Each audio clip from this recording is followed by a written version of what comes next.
മാറഞ്ചേരി ഗ്രാമപഞ്ചായത്തിന്റെ 2026-27 വാർഷിക പദ്ധതിയിൽ ഉൾപ്പെടുത്തി മഴക്കാലപൂർവ്വ പ്രതിരോധ പ്രവർത്തനത്തിന്റെ ഭാഗമായുള്ള കർക്കിടക കഞ്ഞിക്കൂട്ട് വിതരണം നടത്തി. ജില്ലാ പഞ്ചായത്ത് മെമ്പർ സുലൈഖ റസാഖ് വിതരണോദ്ഘാടനം നിർവഹിച്ചു. ഗ്രാമപഞ്ചായത്ത് പ്രസിഡന്റ് ടി ശ്രീജിത്ത് അധ്യക്ഷനായി. ഗ്രാമപഞ്ചായത്ത് വൈസ് പ്രസിഡന്റ് ഖദീജ മൂത്തേടത്ത്, ആരോഗ്യ വിദ്യാഭ്യാസ സ്ഥിരം സമിതി അധ്യക്ഷൻ ഷിജിൻ മുക്കാല, വികസനകാര്യ സ്ഥിരം സമിതി അധ്യക്ഷൻ നൌഷാദ് പത്തായി, വാർഡ് അംഗങ്ങളായ Nooruddin M, Najeeb, Jidhin, Sulaikha, Musthafa, P V Madhavan തുടങ്ങിയവർ പ്രസംഗിച്ചു. ആയുർവേദ ആശുപത്രി medical officer doctor Thabsheera Karkidaka മാസത്തിലെ ആരോഗ്യ സംരക്ഷണത്തിന്റെ പ്രാധാന്യത്തെക്കുറിച്ച് വിഷയാവതരണം നടത്തി.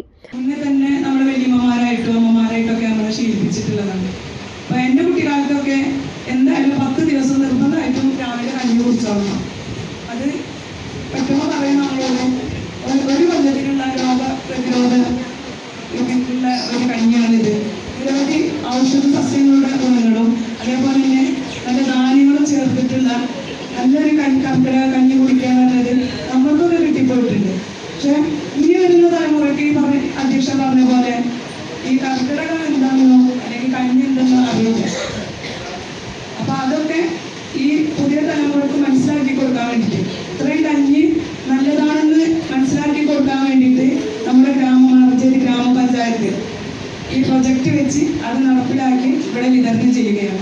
പരമ്പരാഗത ആയുർവേദ ജീവിതശൈലിയുടെയും കർക്കിടക മാസാചരണത്തിന്റെ പ്രാധാന്യവും ജനങ്ങളിൽ എത്തിക്കുക എന്ന ലക്ഷ്യത്തോടെയായിരുന്നു പരിപാടി സംഘടിപ്പിച്ചത്. NCV news, Maranchery.